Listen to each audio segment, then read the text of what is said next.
का क्या स्टैंड है? देखिए, SC ST OBC होने का दर्द SC ST OBC होकर ही समझा जा सकता है, पहली बात। दूसरी बात, गाइडलाइन SC ST OBC के लोगों ने नहीं बनाई, समिति ने बनाई है। समिति ने किस आधार पर बनाई? जिस तरह से लगातार हायर एजुकेशन सेंटरों में इस तरह के अपराधों की संख्या बढ़ रही है, 118% की वृद्धि हो गई, इसके आधार पर रिपोर्ट बनी है। पहली बात यह है, जो लोग विरोध कर रहे हैं 90% लोगों ने शायद पढ़ा नहीं है, क्योंकि उन्होंने उसमें आर्थिक रूप से कमजोर वर्गों के बच्चों को भी जोड़ा है, दिव्यांगजनों को भी जोड़ा है, तो सिर्फ SC ST के लिए नहीं, OBC को भी जोड़ा है। तो मेरी समझ में ये नहीं आ रहा है कि जब उसमें EWS यानी कि आर्थिक रूप से कमजोर वर्गों को जोड़ दिया गया है, जिसमें सारे ही सामान्य जाति के बच्चे हैं, ये अलग जो है आर्थिक रूप से कमजोर वर्ग है जिसमें SC ST OBC नहीं है, सिर्फ सामान्य जाति के बच्चों को 10% आरक्षण दे दिया गया है, तो उनको भी उसमें ऐड कर लिया गया, तो फिर किसी को दिक्कत क्या हो रही है? फिर वो सामान्य के, दलित के और पिछड़ों क्या? मैं तो इसको एक ट्रैप मानता हूँ। मैं मानता हूँ कि जैसे SC ST 2 अप्रैल 2018 में जो है आंदोलन के बाद उसको जो है मजबूत करने के बाद सरकार ने की, लेकिन आज भी लगातार 7 साल से कम जो मुकदमे हैं, 7 साल से कम जिनमें सजा है, उन पे वो गिरफ्तारी नहीं करती पुलिस। तो इम्प्लीमेंटेशन सबसे इंपॉर्टेंट होता है, तो सरकार इम्प्लीमेंट तो करा नहीं पा रही।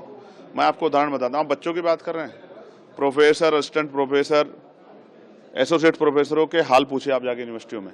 आप कोई PSU उठा लीजिए जहाँ रोस्टर फुलफिल हो रहा हो, जहाँ प्रमोशन दिया जा रहा हो, आपको DOPT गाइडलाइन फुलफिल हो रही है 45 दिन वाली, उसे भी छोड़िए।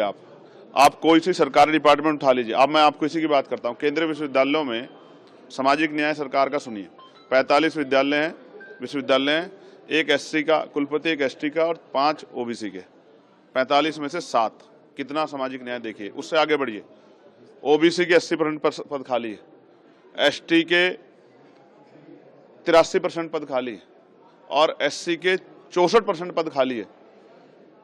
आप बताइए कौन सा सामाजिक न्याय सरकार कर रही है? जो आंखों में दिख रहा है उस पर वो हो रहा है। मुझे ऐसा लगता है कुछ लोगों को जो अपना जन्म से अधिकार मानते थे, कमजोर वर्गों को, मैंने अपनी कानों से सुना, मैं बच्चों से बैठता हूँ, जो कोटे को कोठा कह के जो है अपमानित करते थे। गरीबी एक बड़ा दर्द है, लेकिन जाति भी एक बहुत बड़ा दर्द है। भारत में जाति एक सच्चाई है, जहाँ आज भी जो है ऑनर किलिंग हो जाती है, जहाँ आज भी पूरे समाज का बहिष्कार हो जाता है, जहाँ आज भी जो है अभद्र टिप्पणियां की जाती है, वहाँ जाति की सच्चाई को आप छिपा नहीं सकते हो। तो मैं नहीं मानता कि ये बेवजह का विरोध क्यों है, और ये अच्छा हुआ कुछ सामान्य जाति के अधिकारियों ने इस्तीफे दिए। मैं उनको बधाई देता हूँ कि चाहे वो जानते हुए भी या ना जानते हुए अपने समाज के साथ खड़ा होकर सरकार पर दबाव बनाना चाहते हैं, लेकिन SC ST OBC के नेताओं में तो इतनी हिम्मत भी नहीं है। वो तो मरे हुए हैं, वो तो अपने समाज के हितों के लिए बोल भी नहीं सकते। इतना जुल्म हो रहा है, इतने जो है सरकार सिस्टम खत्म करके आरक्षण खत्म किया, वो तो एक बोल भी नहीं पा रहे।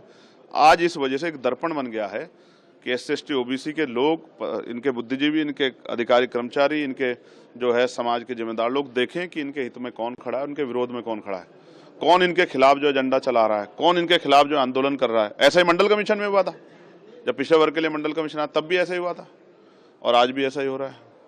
मीडिया में जिनकी बाहुल्यता वो बैठ कर डिबेट कर रहे हैं, सड़कों पे जो कुछ हो रहा है वो हम देख रहे हैं। वही संगठन है जिनको सरकार ने प्रोजेक्ट किया, वही विरोध कर रहे हैं। तो सबके सामने ये पूरा मामला शायद प्रयागराज के मामले को डाइवर्ट करने के लिए हो रहा है, बाकी उसमें कुछ ऐसा है नहीं। सरकार पढ़ ले, आप लोग पढ़ लो, ओपन डिबेट हो, अगर ऐसी कोई बात है तो ओपन चर्चा हो जाए, समाज के बीच चल जाए, लोगों को पता लग जाए क्या है। यही सच है जो आपके सामने है। सरकार सामाजिक न्याय के नाम पे कमजोर वर्गों के साथ धोखा कर रही है। हमसे जुड़े रहने के लिए हमारे YouTube चैनल को सब्सक्राइब करें और नई वीडियो की नोटिफिकेशन के लिए बेल आइकॉन को दबाएं। अगर आप ये वीडियो Facebook पर देख रहे हैं तो लाइक जरूर करें और ज्यादा से ज्यादा शेयर करें। धन्यवाद।